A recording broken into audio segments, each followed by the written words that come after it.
Today we're making Suji ka Halwa. This is a sweet dessert that's often enjoyed with raisins, coconut and other nuts. I'll tell you all about it in this video. For this recipe you need 300 milliliters of water, 100 grams of semolina, which is suji, 100 grams of sugar and 100 grams of butter or ghee. It's so easy to remember the measurements for this recipe because the water is always 3 times the amount of every other ingredient. Pour the water and sugar into a pan and bring it to a boil. Once it's boiled, turn the heat down on low and keep stirring it. We're going to let that simmer in the background while we get started in another pan. Melt your butter or your ghee and add in the semolina. Oh, and if you like this video, a sub to the channel would be sweet, just like this halwa. Keep this on a low to medium heat and keep stirring it for about 5 minutes.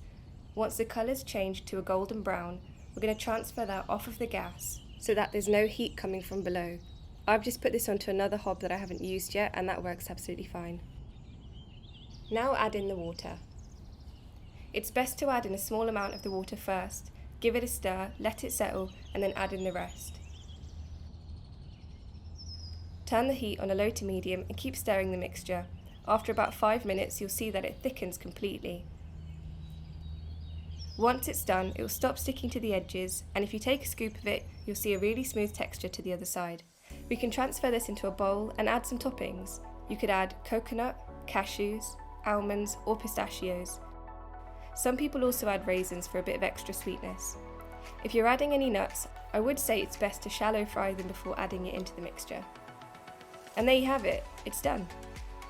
This is the perfect recipe for when you're after something sweet and warming on a cold day, but you don't want to cook for more than 10 minutes. For more from Mrs. Daughter-in-law, please like, comment and subscribe. Let me know in the comments how you get on. See you on the next one!